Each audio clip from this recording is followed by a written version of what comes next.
Hello everybody, it's Anna and welcome back to my booktube channel. This video is going to be my Geekly Wrap-Up for August 23rd through August 29th. This week I read 4 books and I played 1 board game, so we'll go ahead and get started with the books. The first book that I read was Well Met by Jen DeLuca. This is an adult romance that I got as an early release via the Book of the Month website. And it's a story about this young girl named Emily who is kind of getting out of this bad relationship and her life is kind of imploded on her unexpectedly. And she has to go move to a different town so that she can take care of her sister who's been in a bad car accident and basically be like a responsible adult in the house for her niece while her sister is injured. Her niece wants to volunteer at her high school's Renaissance fair, and because she has to have a parent or guardian volunteer alongside her, Emily gets roped into volunteering for the Ren Fair. Then she meets Simon, who's this like lovably irascible English teacher at the local high school. And the fair is kind of Simon's pet project because of some family history with it. I really enjoyed this book. I thought it was very cute and a lot of fun to read. Being a pretty big fan of like medieval fairs and things like that myself, I definitely enjoyed a lot of the in-jokes and like references to Shakespeare and stuff like that. And I actually thought that the romance was really cute and very satisfying. So I gave this book 4 out of 5 stars. Then I read Miranda and Milan by Catherine Duckett, which is a sort of like kind of a fantasy novella, I guess, that is the story of what happened to Miranda from Shakespeare's play The Tempest after the events of the play. So she goes back to Milan with her dad, and that's where, they're from, and she's kind of wondering why people aren't welcoming him with open arms because he's always told her that everybody in Milan is going to be excited when the rightful ruler comes back and they'll welcome her as their princess. But everybody there is scared of her and they don't want to look at her, and she's having to wear like this veil all the time because otherwise people like start yelling at her and things like that.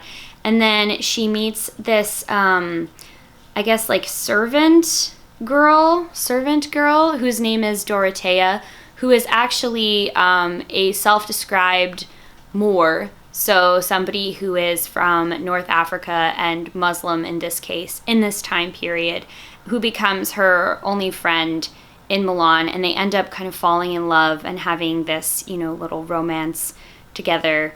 And I thought that this book was just okay. I ended up giving it 3 out of 5 because I thought that it did a good job interpreting the characters from the original play, but I don't really think it added very much to the story, so it was a little bit underwhelming for me. Next up I read Kings, Queens, and Inbetweens by Tanya Boteju. This is a story about a teenage girl named Nima who is a lesbian. She is also biracial, and she accidentally stumbles into her first ever drag show and is just completely enthralled by the performance, by the camp, by the like interesting play with gender and gender stereotypes and stuff like that.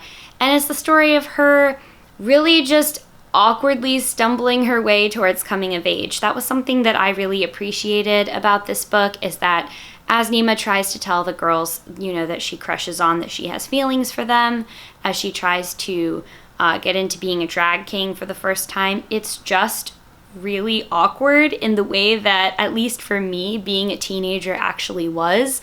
I'm very used to reading young adult books where the protagonist is kind of cooler than everyone else around them, like they're a badass assassin or they're the chosen one and they're supposed to save the world, and anything that's kind of awkward or less polished about them is more written as like an endearing quirk to make them relatable. But this was actually relatable because of how much of a teenager Nima is, because nobody knows what they're doing when they're a teenager, and so I really appreciated seeing that kind of cluelessness, I guess, represented in YA. So that was a good book. 4 out of 5 for me. And then the last book that I read was actually a picture book called Jenny Goblin Cannot Have a Monster for a Pet by David Goodner and illustrated by Lewis Thomas. This was an adorable little picture book that was just on a list of my library's recently ordered books, and because I was intrigued by the cover, I decided to pick it up. And yeah, it's a story about Ginny Goblin, who is this little goblin girl who loves to try and get the most inappropriate pets possible. And it was just delightful and adorable. I really enjoyed it. It's a little hard to rate a picture book, but I gave it 4 out of 5 because I thought the story was good, I thought the art was good. It wasn't anything like earth-shattering, but I really enjoyed it. And then the board game that I played this week is called Kalo. This is a 2-player competitive strategy game where one side plays as a group of fox adventurers and the other side plays as the monster that the adventurers are trying to defeat. It is asymmetrical, which means that both sides play completely differently. So you will have different actions that you can take and different special powers depending on which side you play. But I played this once with my husband. I played as the fox adventurers and I was actually able to beat him on the first try, which is kind of remarkable. But I am very excited to continue playing this because there is actually some like lore and world building in this game. There are different monsters that you can play against as you go along, and depending on which monster you play, the cards and other quests that you may go on the map reveals different information about the world. The first mission was pretty straightforward. In order for me to win, I had to take the monster down and, injure all of its hit areas. And then for him to win, he would have had to kill off 8 of my adventurers. So fortunately for me, I was able to damage the monster before it was able to damage me, wipe me off the board. But every single monster in this game plays differently. And I really do love the art style. I feel like the cover doesn't do it as much justice. So here's an idea of what it looks like on the back. You got the fox adventurers, you got the monster. So yeah, that is definitely a game that I'm looking forward to playing again. And that is going to do it for this week's Geekly Wrap-Up. If you've read any of these books, comment down below and let me know what you thought of them, or if you've played Kalo, please do. I ended up not getting a ton of reading done this weekend because I was actually at PAX West the entire weekend in Seattle, and I am going to make a video that has some information about, books and game related things that I picked up there or that I heard more about there. So keep an eye out for that.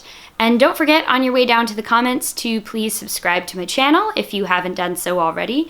That would be fantastic of you. Thank you as always so much for watching, and I'll see you in the next one. Bye.